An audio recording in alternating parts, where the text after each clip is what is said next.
नमस्कार मित्रों, कैसे हैं आप लोग। मैं विजय शंकर सिंह आप सभी का अपने चैनल में स्वागत कर रहा हूं। जैसा कि आपको पता है कि मैं नियमित रूप से शेयर बाजार पर वीडियो लेकर के आता रहता हूं। तो जिस किसी को भी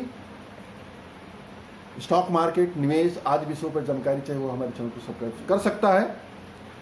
और आज जिस विषय पर मैं चर्चा करना चाहता हूँ इस वीडियो में मित्रों, वो है कि निफ्टी के ऐसे बहुत सारे स्टॉक्स हैं जो डिस्काउंट पर मिल रहे हैं। डिस्काउंट से आशय होता है कि छूट पर मिल रहे हैं। यदि आप एन इंटेलिजेंट इन्वेस्टर पढ़ेंगे मित्रों, तो an intelligent investor Benjamin Graham की एक बहुत प्रसिद्ध बुक है जिसको वारेन बफेट इसको बार बार रिकमेंड करते हैं पढ़ने के लिए। तो उन्होंने बताया कि मार्केट जो होता है एक पेंडुलम की भांति होता है। जो घड़ी में लगता है ना, पेंडुलम ऐसे घूमता रहता है। तो कहे कि पेंडुलम की भांति होता है और ये मार्केट हमेशा ओवर वैल्यूड यानी महंगा, सस्ता और फेयर वैल्यू यानी बराबर समान के बीच में झूलता रहता है। तो हमें एक निवेशक को हमेशा सस्ता खरीदना चाहिए, महंगा बेचना चाहिए। लेकिन हम ये कैसे डिसाइड करेंगे कि शेयर कोई सस्ता है और कैसे महंगा है? क्योंकि जो मार्केट प्राइस दिखती है उस मार्केट प्राइस के आधार पर हम कभी भी बता नहीं सकते हैं कि शेयर महंगा है कि शेयर सस्ता है। तो शेयर महंगा और शेयर सस्ता होने का जो सबसे अच्छा उदाहरण है, जो एक मानक है, वो मानक होता है P ratio, price earning ratio. Price earning ratio बोले तो इसको थोड़ा सा और डिटेल में समझा दूं। प्राइस अर्निंग रेशियो बोले तो कंपनी पीई बराबर होता है जो शेयर की जो कीमत होती है सीएमपी बटा EPS, earning per share. Current market price में जब अर्निंग पर शेयर का भाग करेंगे तो जो रिजल्ट आता है वो पीई रेशियो का रिजल्ट आता है। पीई का सामान्य आशय होता है जितना कम पीई उतना सस्ता शेयर, जितना अधिक पीई उतना महंगा। यदि किसी कंपनी का मान लीजिए 15 पीई है तो इसका आशय होता है कि हम पैसा उसमें लगाते हैं तो 15 रुपया पर हमको 1 रुपया मिलेगा। ठीक है, हमको 1 रुपया मिलेगा। जितना पी होता है उसमें जितना पैसा लगाएंगे, जो दिखाता है वो कि इतना पैसा लगाने के बाद हमको 1 रुपये का रिटर्न प्राप्त होगा। अब यदि हम किसी का 20 पी है, इसके अंदर 20 रुपया लगाने पर हमको 1 रुपया मिलेगा। तो अर्थात ये जो है शेयर सस्ता शेयर कहा जाता है। तो पी को हमें हमेशा देखते रहना चाहिए। लेकिन सिर्फ एक पीई ही ऐसा कारक नहीं होता है जिसकी वजह से हम निवेश निर्णय ले सकें। और भी कई मानक होते हैं। पी को भी यदि इंडस्ट्री पी से तुलना करते हैं, फिर इसके बाद हम कंपनियों के पिछले कई सालों के पी को मिलाते हैं, उसका औसत निकालते हैं और देखते हैं कि जो करंट पीई है वो पीछे के औसत से अधिक है कि कम है। यदि कम पे उपलब्ध है इसका मतलब है कि वो शेयर डिस्काउंट पर उपलब्ध है। तो वर्तमान में निफ्टी के 15-20 ऐसे शेयर्स हैं मित्रों जो 10 सालों के पीई की तुलना में डिस्काउंट पर उपलब्ध है। तो डिस्काउंट पर उपलब्ध है तो क्यों डिस्काउंट पर उपलब्ध है? कोई ना कोई तो कारण है। कोई चीज यदि सस्ती मिल रही है तो सस्ते होने का भी कोई कारण होता है। तो क्या वो सस्ता है तो क्या हम उसमें खरीदारी कर सकते हैं? क्या हम उसमें निवेश कर सकते हैं? उसी को जानने के लिए मैंने वीडियो बनाया है। तो इस पूरी जानकारी के लिए आपको पूरा वीडियो देखना पड़ेगा। पूरा वीडियो देखिए और कौन कौन सी कंपनी है उसके बारे में भी एक एक करके मैं चर्चा करने जा रहा हूं। जो पहली कंपनी है मित्रों, वो पहली कंपनी है जी एंटरटेनमेंट।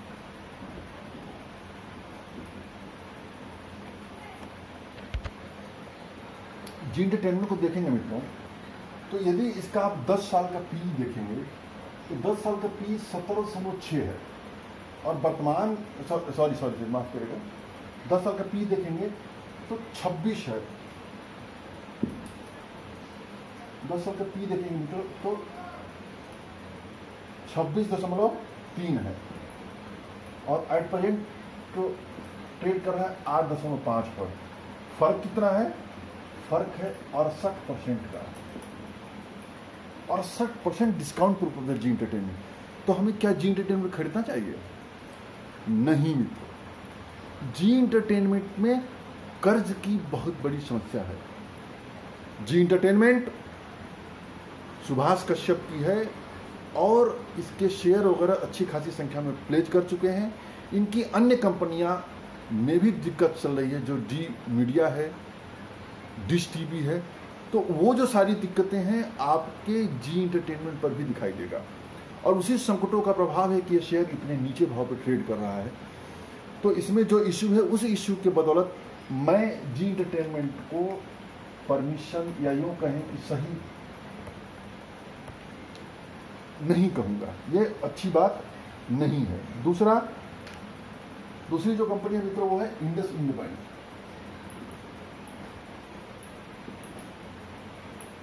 इंडसइंड बैंक का यदि आप पहले का पी देखेंगे तो 19.2, 10 सालों का औसत पी 19.2 है, और एट प्रेजेंट ये जो है 6.3 पर ट्रेड कर रहा है, और डिस्काउंट कितना है? 67% का डिस्काउंट है। इंडसइंड बैंक मित्रों अच्छा बैंक है, हिंदुजा ग्रुप का समूह का एक बैंक है, जिसमें कुछ एसेट क्वालिटी को लेकर के चलते हुए ये शेयर काफ़ी नीचे आ गया है। कभी ये शेयर 2000 पे हुआ करता था, और एट प्रेजेंट 400 के आसपास चला आया है। मेरा अपना मानना है कि जो इसमें संकट चल रहा है, जिसकी वजह से नीचे आया हुआ है, इसको अभी फिलहाल अवॉइड कैटेगरी में रखना चाहिए। इससे बेहतर बैंक हमारे पास पहले से मौजूद हैं, जैसे HDFC, कोटक महिंद्रा बैंक, जो डिस्काउंट पे हालांकि उपलब्ध नहीं है, लेकिन फिर भी स्ट्रांग फंडामेंटल है, मैनेजमेंट स्ट्रांग है, और लगातार वेल्थ क्रिएट करने की क्षमता रखते हैं। तो हम इसको भी हटा देते हैं। तीसरे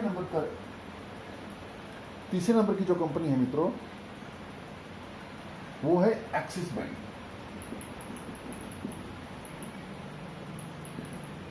यह भी जो है डिस्काउंट पर उपलब्ध है। इसका 10 साल का जो पी है वो 36.8 है, और एट प्रेजेंट ये 13.6 पर ट्रेड कर रहा है। डिस्काउंट है 63% का।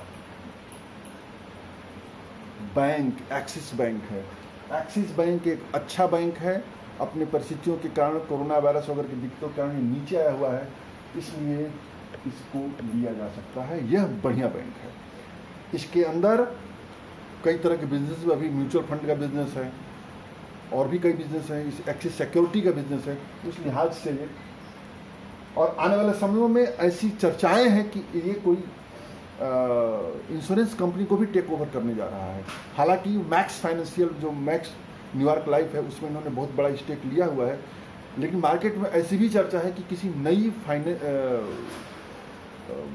इंश्योरेंस कंपनी को ही टेक ओवर कर सकते हैं। तो उस लिहाज से देखा जाए तो एक्सिस बैंक सही बैंक है। और चौथा है मित्रों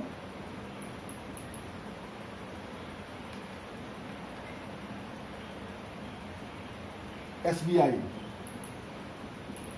स्टेट बैंक ऑफ इंडिया। 10 साल का इसका देखेंगे मित्रों तो 14.6 है, और एट प्रेजेंट पी 6.9 है। ये कितना डिस्काउंट है? 53% डिस्काउंट है। सरकारी बैंक है, PSU बैंक है। मेरा तो अपना मानना है कि हमें PSU बैंकों से दूर रहना चाहिए, हमें प्राइवेट बैंक लेना चाहिए। प्राइवेट बैंकों में इतनी अच्छाई है कि क्या कहा जाए। लेकिन यदि PSU बैंक में हमें कोई पसंद है बैंक, वो बैंक है स्टेट बैंक। तो स्टेट बैंक गुड, अच्छा बैंक है, is a good bank, is a good investment. आप इन्वेस्टमेंट कर सकते हैं इसमें, बढ़िया गिरावट का फायदा इसमें उठाया जा सकता है। 5वें नंबर की जो कंपनी है मित्रों वो कंपनी है कोल इंडिया। कोल इंडिया का यदि आप देखेंगे 13.4 इसका हिस्टोरिक पी है 10 साल का औसत का, और एट प्रेजेंट 6.9 चल रहा है। 49% डिस्काउंट पर उपलब्ध है। सरकारी बैंक है मित्रों, निवेशकों को CAGR के मामले में निराश किया है। डिविडेंड बहुत अच्छा देता है, डिविडेंड यदि लेना है तो आप ले सकते हैं, अन्यथा निवेश लायक मुझे समझ में नहीं आ रहा है कोल इंडिया। पहली चीज को मैं तो सरकारी कंपनियों से दूर ही रहता हूं, तो कोल इंडिया मैं निवेश के लायक नहीं समझता हूँ। सरकारी जितनी कंपनियां होती हैं मैं ज़्यादातर को निवेश के लायक उचित नहीं समझता हूँ। छठे नंबर की जो कंपनी है मित्रों वो again PSU company, that is NTPC, national thermal power corporation. इसका 10 साल का P 13 है और एट प्रेजेंट ट्रेडिंग एट 6.9। कितना डिस्काउंट है? 47% का डिस्काउंट है। इसको भी मैं पावर सेक्टर में यदि कोई कंपनी काम करने लायक अच्छी कंपनी है तो मेरे विचार से कल्पतरु पावर, टोरेंट पावर अच्छा रहेगा, तो NTPC को हम नहीं करेंगे। 7वें नंबर की जो कंपनी है मित्रों वो कंपनी है again PSU, GAIL, gas authority of India limited. 13.4 इसका P 10 साल का औसत का है और एट प्रेजेंट ट्रेडिंग 7.7, डिस्काउंट 42%। इसको भी मैं पसंद नहीं करता। गैस वाले सेक्टर में काम करना है तो महानगर गैस अच्छा बेट है। आपका और भी है, कई हैं, पेट्रोनेट LNG गुड बेट, इंद्रप्रस्थ गैस गुड है। अब इसके साथ साथ अदानी गैस, अदानी ग्रीन, आप रिलायंस इंडस्ट्री, ये सब गुड बेट है इसकी तुलना में, तो हम इसको पसंद नहीं करते हैं। ये सब जो PSU कंपनियां होती है मित्रों डिविडेंड के लिए अच्छी होती है, निवेश के पॉइंट ऑफ व्यू से उतना सही नहीं होता है। 8वें नंबर पर जो कंपनी है मित्रों वो है ONGC। ये भी अगेन सरकारी कंपनी, 10.3 P 10 साल का औसत का, एट प्रेजेंट 6.2, डिस्काउंट कितना है? 40%। इसको भी हम काट देते हैं। 8वें के बाद 9वें नंबर पर कंपनी है मित्रों भारती इन्फ्राटेल।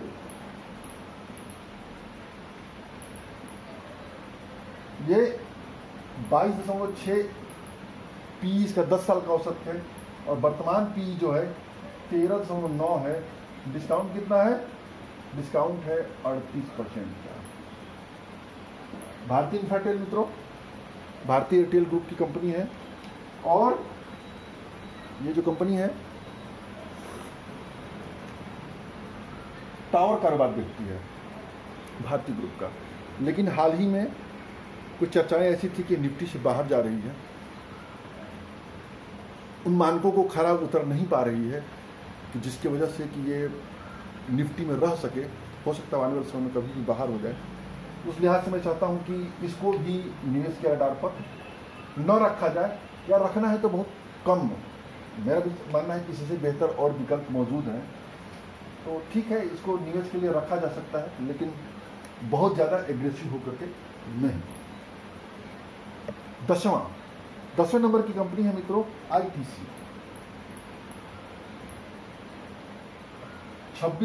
10 साल का P है, एट प्रेजेंट 16.5 P है, डिस्काउंट पर है 37%। ये अच्छी कंपनी है, अच्छा डिविडेंड देती है, निवेश के लिए चुना जा सकता है।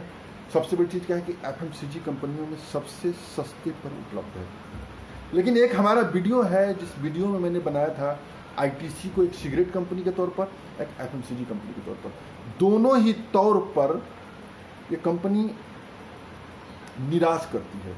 पिछले 5 सालों में रिटर्न कुछ भी नहीं दिया है, निवेशकों को इस कंपनी ने निराश किया है। लेकिन माना यह जा रहा है मित्रों कि आने वाले समयों में यह अच्छा रिटर्न दे सकता है। दिग्गज कंपनी है, निफ्टी की कंपनी है, हालांकि सारी कंपनियां निफ्टी की हैं। एक सुरक्षित निवेश के लिए, डिविडेंड के लिए इस कंपनी में पैसा लगाया जा सकता है। बहुत सारे मैं विश्लेषकों को पढ़ता हूं जिसमें बताते हैं कि ITC का पूरा दौर एक तरह से देखा तो खत्म हो चुका है। कंपनी सिगरेट के कारोबार से निकलने के लिए छटपटा रही है और अपने FMCG कारोबार को लगातार बढ़ा रही है। कई तरह के प्रोडक्ट उनके नए नए लॉन्च किए गए हैं। सॉफ्ट ड्रिंक वगैरह कई कंपनियों के साथ इनका टाई अप हुआ है, एमवे के साथ इनका टाई अप हुआ है, जो कि प्रोडक्ट को नेटवर्क मार्केटिंग में भी लेके जाएंगे। तो जाहिर सी बात है कि ये कंपनी अच्छा है।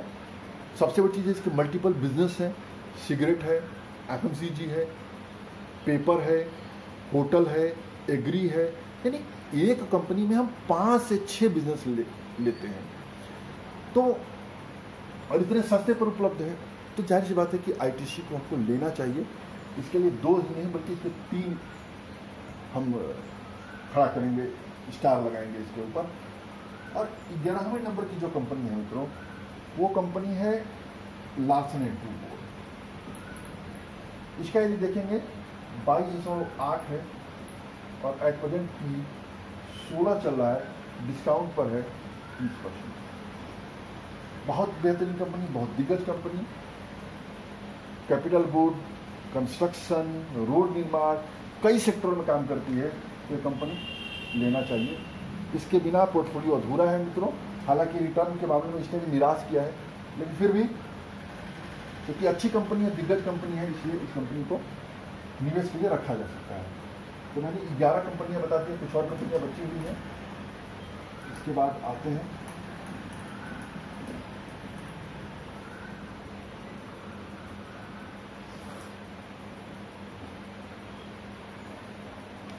ग्यारहवें के बाद तो 12वीं कंपनी है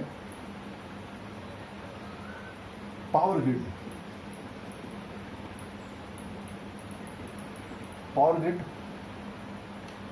10 साल का देखेंगे तो 1105 पी है औसत, और एट प्रेजेंट पी 8.2 है। कितना डिस्काउंट उपलब्ध है? 29। क्या करें इसको? ये भी सरकारी कंपनी है, डिविडेंड के हिसाब से खरीदा जा सकता है। निवेश के पॉइंट ऑफ व्यू से मुझे नहीं लगता कि खरीदना चाहिए। आप देखेंगे तो बिल्कुल थका हुआ सा कंपनी है। 13 नंबर की कंपनी जो है सन फार्मा है। 10 साल का पी देखेंगे तो 29.9 है, 22.9 करेंट है, डिस्काउंट पर उपलब्ध है 24%। एक समय दिलीप सांघवी जो इसके प्रमोटर हैं मित्रों, भारत के सबसे बड़े अमीर हुआ करते थे, लेकिन जब से इन्होंने रैनबैक्सी को खरीदा तब से सन फार्मा की दिक्कतें लगातार बढ़ती चली गई और सन फार्मा के शेयर्स काफी नीचे आ गए। फार्मा कंपनियों में आप देखेंगे तो नई फार्मा कंपनियां जो है मार्केट को लीड कर रही हैं प्रेजेंट में। Divi's lab, doctor Reddy's lab, आपका Alembic pharma, Ipca lab, Abbott India, AstraZeneca pharma, Jubilant life sciences, तमाम कंपनियां हैं जो मार्केट को लीड कर रही हैं। अब लग रहा है कि नए प्लेयर उभर के आ रहे हैं फार्मा कंपनियों में।